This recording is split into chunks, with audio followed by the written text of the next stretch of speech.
I started telling him, I was like, I'm feeling somehow, I'm feeling dizzy. What's happening? What did you put in my water? What's going on? What's happening to me? I can't feel myself. What's going on?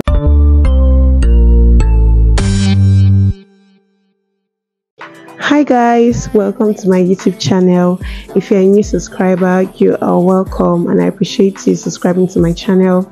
If you're a returning subscriber, I want to say a big thank you for subscribing and returning back.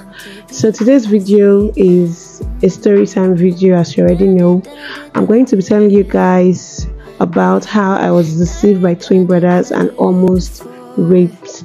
It's going to be an interesting story and one which is full of lots of moral lessons that you can learn from.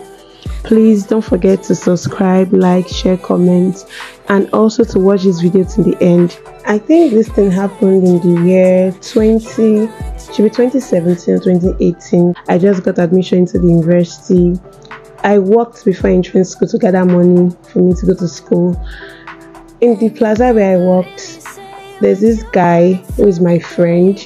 One of these days, I came back from school. We were on holidays, I guess. I came back from school and I went to pay this guy a visit. And while we were discussing, he told me that a friend of his was coming and he's a business guy. It was in his business place. So I was like, okay. So when the person eventually came, I didn't even see the person because after I got the call that the person was closed, he told me and I just left them alone. I think the guy saw me, but I didn't see him. I think he saw me and like told that my friend that this girl's a fine girl. Have fun, run her for me. Like I want to get to know her and all that. So this my friend told me about it, and then I was just there.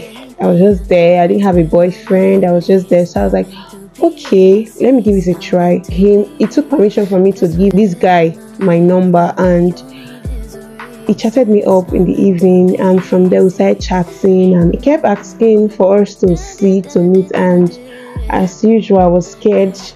I didn't want to see him. I was just like pushing him. I was procrastinating and all that until one day this my other friend that introduced us was like, Opa Fana, come on, go out to this guy.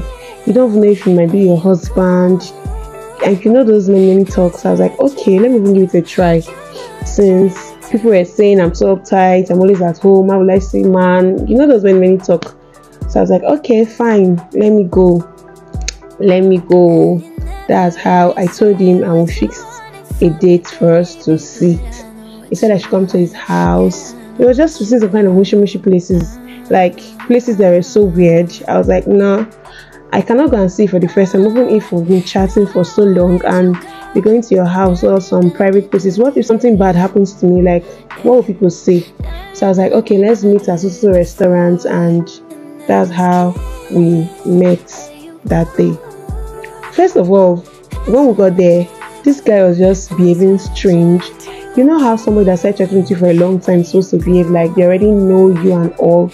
Well, this guy was behaving so strange, and I knew something was off, but like I could not place my finger on it. So I was just like, okay, let me just play along. So I started like asking him questions, like questions we've talked about before, like things we've discussed about. I started like asking him one or two, and there were lots of them that he didn't even know.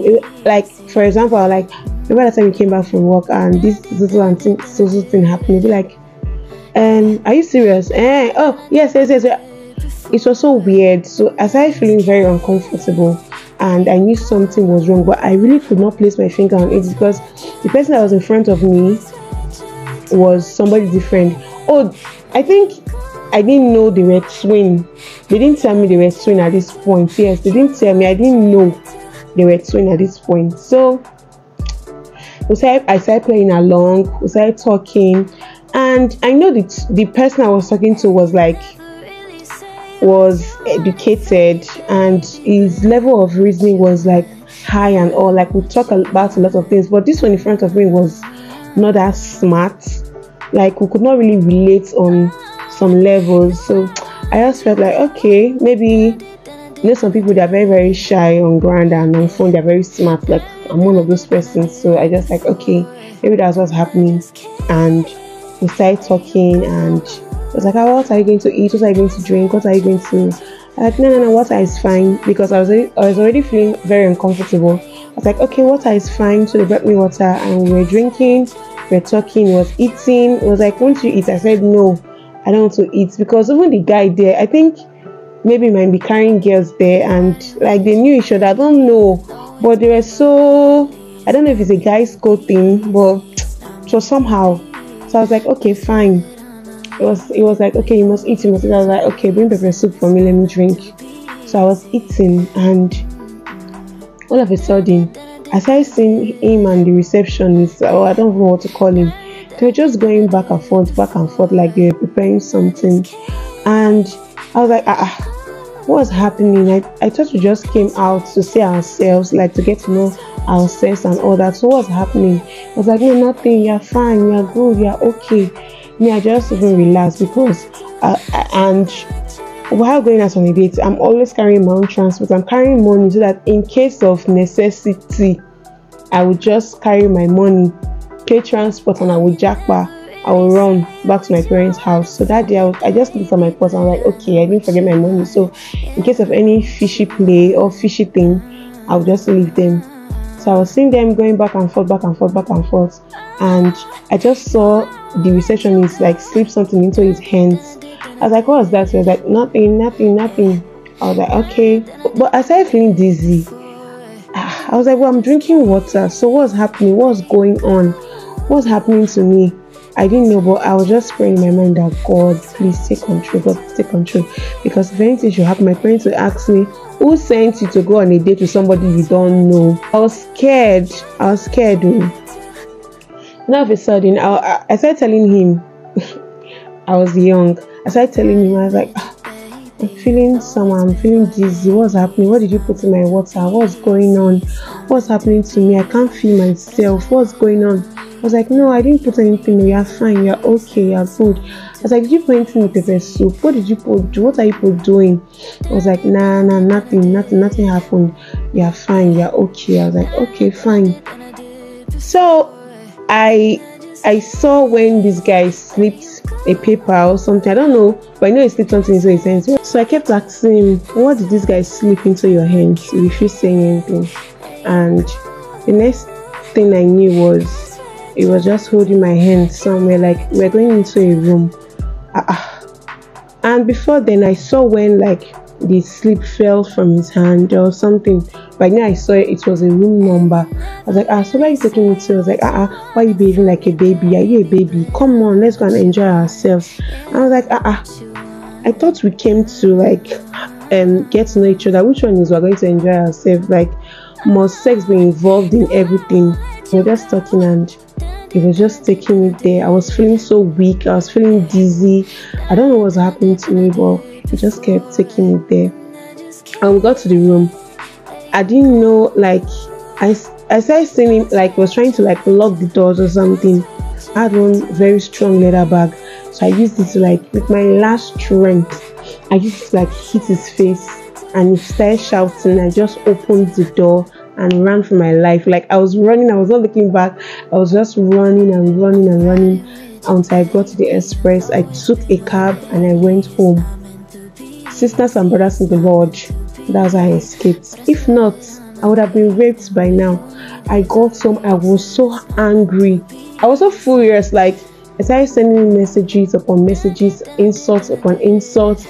I was just dropping them, whether I was online or not. I was just like, I was angry. I was mad at him.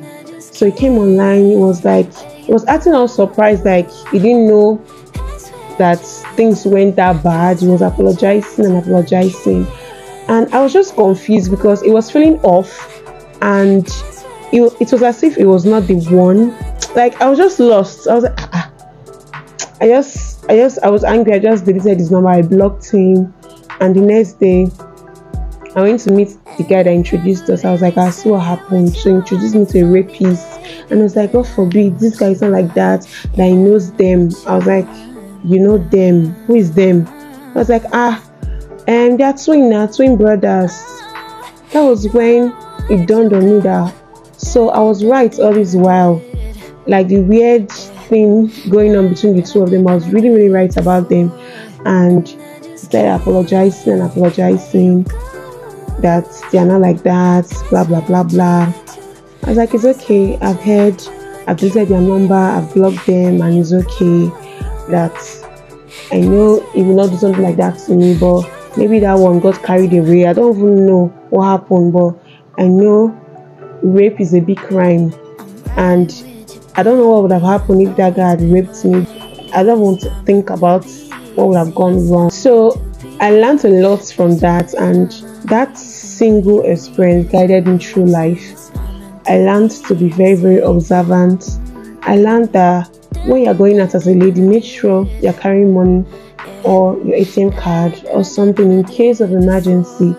And if you're going to meet someone for the first time, you guys should better meet in a public place. Don't go to the house of somebody you don't know, because even the person you know, sometimes the devil uses them to talk much of the one you don't know. So let's just be careful right out there. Let's just be prayerful. Let's just pray that we'll never be victims of circumstances, because nowadays we see cases, we see news of young girls that are butchered, are used for rituals and all that. And I just pray and hope that we'll not be victims of circumstances also. Let's just be careful. And we've come to the end of my video. Thank you for watching to the end. That's if you watched. Don't forget to subscribe, like, share, comment, hit the notification bell so you can get notified when I post a video. Don't forget to also watch my previously posted videos, and I'll see you guys in my next video. Bye.